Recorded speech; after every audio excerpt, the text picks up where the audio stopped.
Hay entidades del folclore latinoamericano que trascendieron fronteras y que cualquier persona de la región reconoce sin importar de qué país sea: la Llorona, el Cuco, el Sombrerón. Pero dentro de cada país hay un estrato de folclore más profundo, más local, que no viajó tan lejos pero que tiene una documentación tan sólida o más que las leyendas famosas. Colombia tiene varias de esas entidades, y una de las más documentadas y menos conocidas fuera del país es la Madremonte.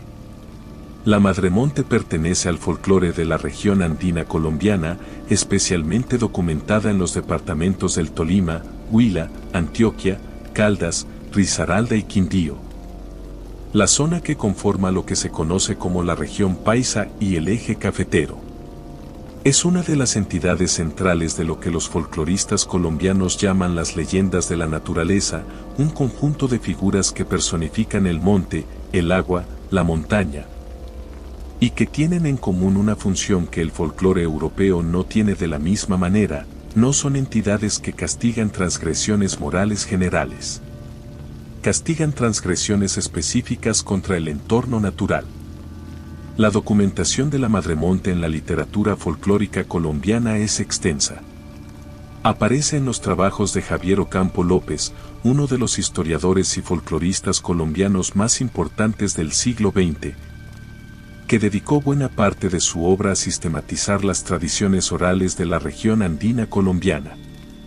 Aparece también en los registros de la Misión de Recuperación del Folclor Colombiano, un proyecto institucional de mediados del siglo XX que recopiló testimonios de tradición oral en todo el país. Y aparece en estudios antropológicos contemporáneos sobre la relación entre las comunidades rurales colombianas y el territorio que habitan. La Madremonte se describe en las fuentes como una mujer de gran tamaño, vestida con musgo, hojas, ramas y lianas, con el pelo largo y enmarañado lleno de elementos vegetales. Y con una presencia que en algunas versiones se asocia a un olor específico, un olor a hierba húmeda y a tierra mojada que precede su aparición.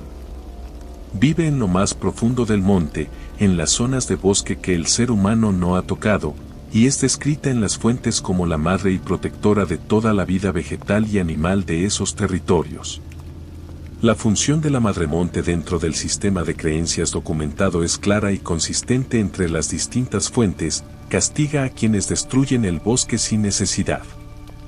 Específicamente, las fuentes documentan que la Madremonte se manifiesta ante quienes talan árboles de manera indiscriminada, queman el monte para extender la frontera agrícola, cazan animales más allá de lo necesario para la subsistencia, o contaminan las fuentes de agua que nacen en el territorio que ella protege. El castigo de la Madremonte, según las fuentes documentadas, tiene varias formas. La más extendida es la confusión. El que transgrede sus dominios pierde el sentido de orientación de una manera que las fuentes describen con un nivel de detalle que indica que esta no era una advertencia abstracta sino una experiencia que las comunidades describían a partir de casos concretos. Los caminos que el transgresor conocía de memoria dejan de tener sentido. Los puntos de referencia que siempre estuvieron en un lugar parecen estar en otro. El monte, que para el que respeta sus normas es un espacio navegable y conocido, se convierte para el transgresor en un laberinto que no tiene salida. Hay una segunda forma de castigo documentada en las fuentes que es más severa: la enfermedad. Las comunidades del eje cafetero y de la región andina central documentaron tradicionalmente un conjunto de síntomas que atribuían al contacto con la Madremonte después de una transgresión. Fiebres que no respondían a los tratamientos habituales, debilidad progresiva y, en los casos más extremos descritos en las fuentes, un deterioro que terminaba en la muerte si la persona no realizaba algún tipo de reparación o pedido de perdón ante el territorio que había dañado. Javier Ocampo López documentó casos específicos en los que la creencia en la Madremonte tenía consecuencias prácticas directas sobre el manejo del territorio. En comunidades del Quindío y Risaralda donde la creencia era fuerte, existían zonas de bosque que las comunidades llamaban tierras de la Madremonte y que se mantenían sin talar incluso en periodos de fuerte presión por la expansión cafetera. porque la creencia popular consideraba que talar esas zonas específicas atraería un castigo severo e inmediato. Esto es importante desde el punto de vista de la historia ambiental de Colombia. La región cafetera del país sufrió una deforestación intensa desde finales del siglo XIX hasta bien entrado el siglo XX, impulsada por la expansión de los cultivos de café que requería despejar grandes extensiones de bosque andino. En ese contexto de presión constante sobre el territorio, las zonas protegidas por la creencia en la Madremonte funcionaron, según documentan varios estudios de geografía histórica colombiana, como reservas de bosque nativo que sobrevivieron precisamente porque la creencia popular las hacía intocables. En otras palabras, la Madremonte no es solo una leyenda que asusta. Es una leyenda que, documentadamente, protegió ecosistemas reales durante más de un siglo en una de las regiones de mayor transformación territorial de Colombia. Hay un aspecto de la leyenda que las fuentes más recientes señalan con particular interés. A diferencia de muchas entidades del folclore que se debilitaron o desaparecieron con la modernización, la creencia en la Madremonte experimentó algo parecido a un resurgimiento en las últimas décadas, asociado al crecimiento de la conciencia ambiental en Colombia. Investigadores que trabajaron con comunidades rurales del eje cafetero en los años recientes encontraron que la Madremonte se invoca cada vez más en discursos sobre conservación, no como superstición sino como una manera culturalmente arraigada de hablar sobre la importancia de proteger el bosque andino. Hay registros de comunidades campesinas que, al oponerse a proyectos de tala o de minería en sus territorios, apelan explícitamente a la Madremonte en sus argumentos públicos. No como folclore decorativo sino como parte de un sistema de valores sobre el territorio que sigue teniendo peso real en esas comunidades. La Madremonte sigue en el monte andino colombiano. Sigue siendo, para las comunidades que mantienen la tradición, la explicación de por qué hay zonas que no se tocan, caminos que de noche cambian, y un olor a tierra húmeda que algunos dicen sentir justo antes de que algo en el bosque les indique, sin palabras, que están donde no deberían estar. Y que el bosque, en ese sistema de creencias, no es un recurso. Es alguien. Y tiene madre.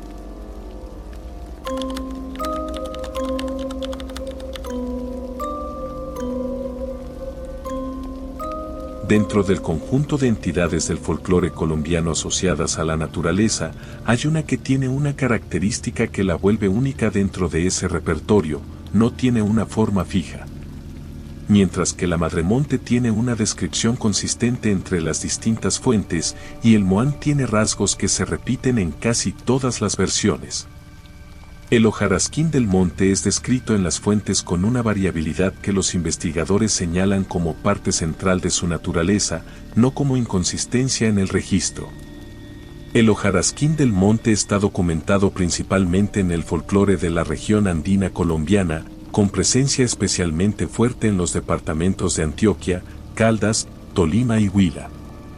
Aparece en los trabajos de recopilación de Javier Ocampo López, en los estudios de folclore antioqueño de Luis Latorre Mendoza, y en registros de la tradición oral campesina que circularon de manera extendida durante buena parte del siglo XX en las zonas rurales de la cordillera central colombiana. La característica central del hojarasquín, según las fuentes, es que es un espíritu del bosque que puede tomar la forma de cualquier ser vivo que habite ese bosque. Puede aparecer como un animal, un venado, un oso, un ave grande. Puede aparecer como una persona, generalmente un anciano o una anciana de aspecto campesino. Puede aparecer, en las versiones más elaboradas documentadas, como una combinación de formas, un cuerpo de hombre con cabeza de animal, o un ser hecho enteramente de elementos vegetales. Hojas y ramas y musgo combinados de maneras que las descripciones de las fuentes intentan transmitir con un lenguaje que reconoce sus propios límites. Lo que las fuentes describen con mayor consistencia no es la forma del hojarasquín sino su función, es el guardián del equilibrio del bosque. A diferencia de la Madremonte, cuya función está más centrada en castigar la destrucción directa del territorio, el hojarasquín tiene una función más amplia y más sutil. Mantiene el orden de las relaciones dentro del ecosistema del bosque. Y cuando ese orden se altera, el hojarasquín interviene. Las formas de intervención documentadas en las fuentes incluyen la confusión del viajero, que comparte con la madremonte y con otras entidades del folclore de la región, pero también incluyen algo más específico: la sustitución temporal. En varias versiones recopiladas, el hojarasquín toma la forma de un animal que el cazador está persiguiendo, de manera que el cazador, sin saberlo, termina persiguiendo al hojarasquín en lugar del animal real. Y el seguimiento de esa presa falsa lo lleva cada vez más profundo en el bosque, alejándolo de su camino de salida sin que él se dé cuenta del momento exacto en que la persecución cambió de objeto. Hay una versión particular del hojarasquín, documentada en el sur de Antioquia y en el norte del Tolima, que los investigadores consideran especialmente significativa porque conecta la leyenda con prácticas de caza específicas que existían en esas regiones. En esta versión, el hojarasquín no aparece de manera aleatoria. Aparece específicamente cuando un cazador mata a una hembra preñada o a una cría joven de cualquier especie del bosque. La transgresión no es la caza en sí, que las comunidades campesinas de la región practicaban como parte normal de su subsistencia, sino la caza de animales que representan la continuidad futura de la población de esa especie. En esta versión, el hojarasquín toma la forma exacta del animal que el cazador mató, pero adulto, y se aparece ante el cazador en su camino de regreso. El encuentro no es violento en las descripciones documentadas. Es, según las fuentes, un encuentro de reconocimiento. El cazador ve al animal que mató, ahora vivo, mirándolo, y en ese momento entiende lo que hizo de una manera que la caza misma no le había permitido entender. Lo que sigue a ese encuentro, según las distintas versiones, varía. En algunas, el cazador simplemente queda marcado por una mala suerte persistente en la caza durante el resto de su vida, nunca más encuentra presas. El monte que antes le daba alimento se vuelve estéril para él específicamente, aunque para otros cazadores de la misma zona siga siendo productivo. En otras versiones, más severas, el cazador queda perdido en el monte de manera permanente, convertido él mismo en una presencia que otros cazadores a veces encuentran y describen con las mismas características de confusión y desorientación que el hojarasquín produce en sus víctimas.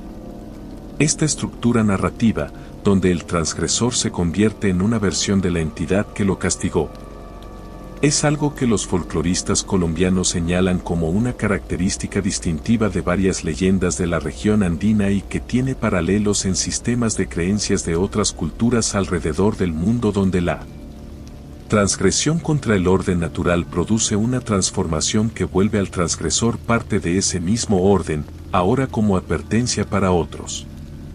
El hojarasquín del monte tiene, además, una dimensión documentada que lo conecta con prácticas medicinales tradicionales de las comunidades campesinas de la región andina colombiana.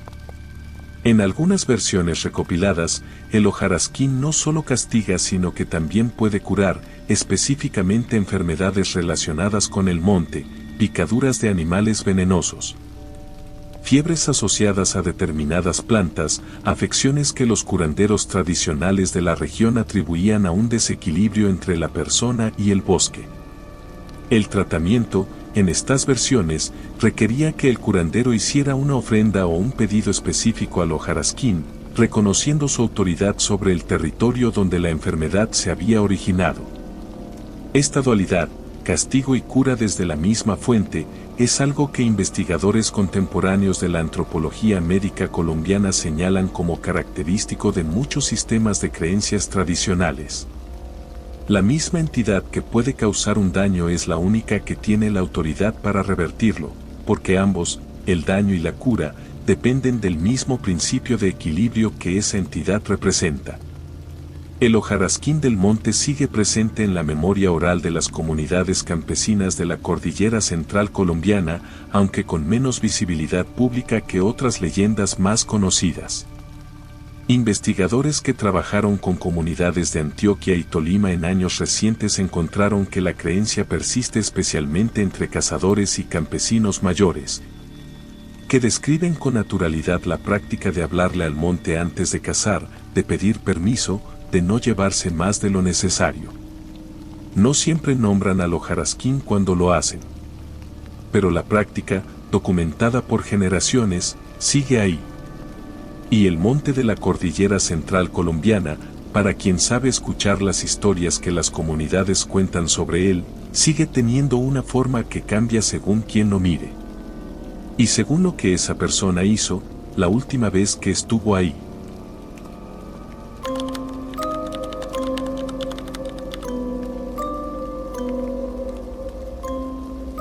De todas las entidades del folclore colombiano asociadas al monte, hay una que tiene la documentación más extensa en términos de su distribución geográfica dentro del país y que, paradójicamente, fuera de Colombia es poco conocida en comparación con otras leyendas latinoamericanas de estructura similar.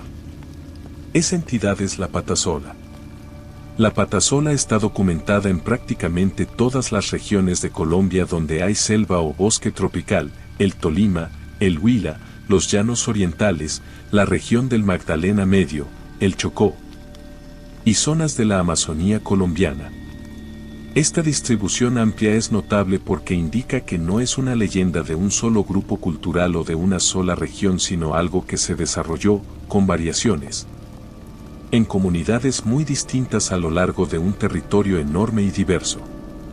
La descripción central de la patasola, consistente entre las fuentes a pesar de la variación geográfica, es la de una mujer con una sola pierna, generalmente descrita como hermosa en su rostro o en su voz, pero con un cuerpo que en algunas versiones se describe como deforme o monstruoso debajo de esa apariencia inicial atractiva.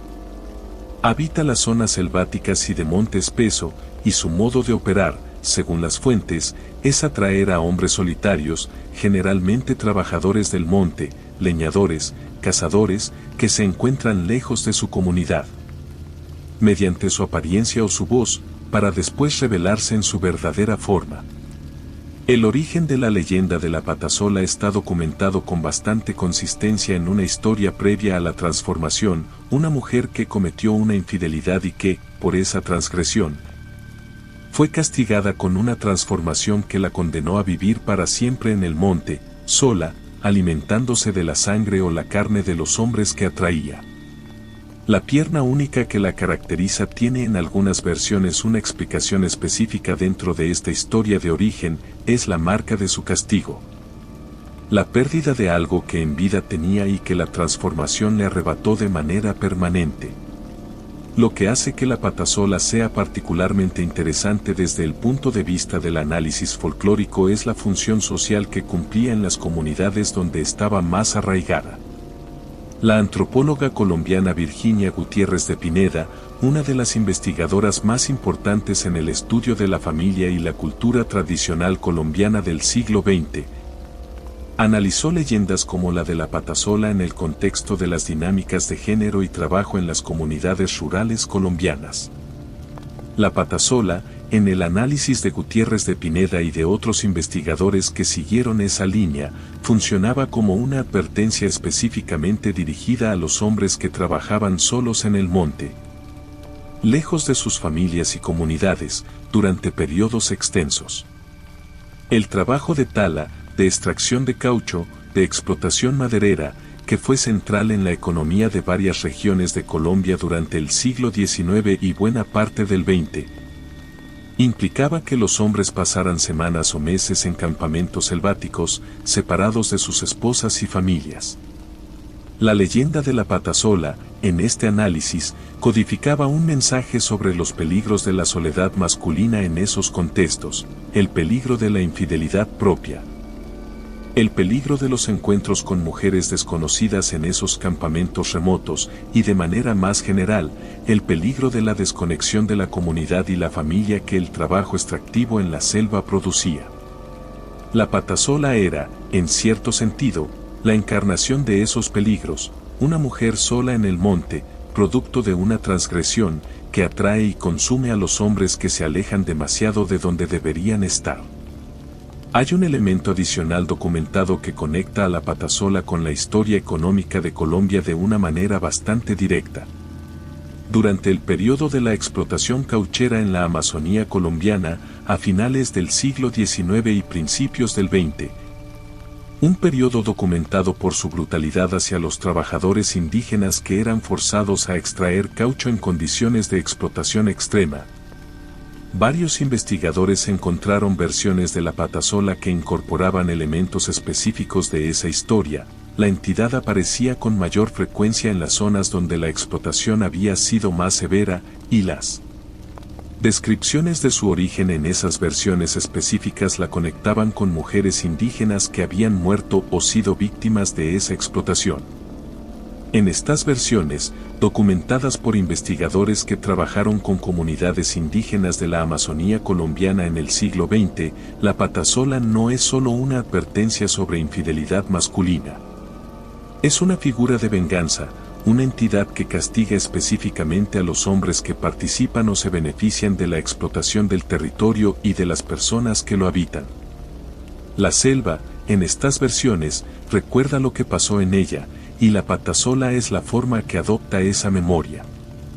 Esta capa de la leyenda, menos conocida que la versión más general sobre infidelidad, fue documentada en trabajos antropológicos más recientes que buscaron específicamente las versiones de leyendas tradicionales en comunidades que habían sido afectadas por la explotación cauchera.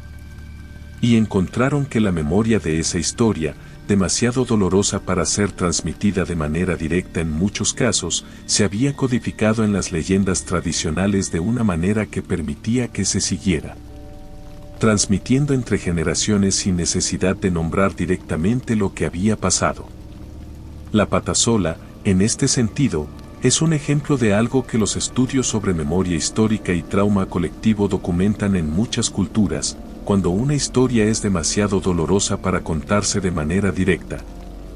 A veces se cuenta a través del folclore, donde la distancia simbólica permite que la memoria sobreviva sin que cada generación tenga que enfrentar el peso completo de lo que pasó. La patasola sigue siendo parte del folclore activo de varias regiones de Colombia. En zonas rurales del Tolima, del Huila y de partes de la Amazonía colombiana, sigue siendo una figura que se menciona, que se usa para advertir a los hombres jóvenes sobre los peligros de adentrarse solos y demasiado lejos en el monte, y que en algunas comunidades sigue teniendo la capa más antigua y más oscura de su significado, la que conecta la selva con la memoria de lo que pasó en ella. Una mujer con una sola pierna, en el monte, que quedó sola por una transgresión. Y que, según las versiones más profundas de la leyenda, nunca estuvo completamente sola en su soledad. Porque cargaba, en esa transformación, la memoria de muchas otras.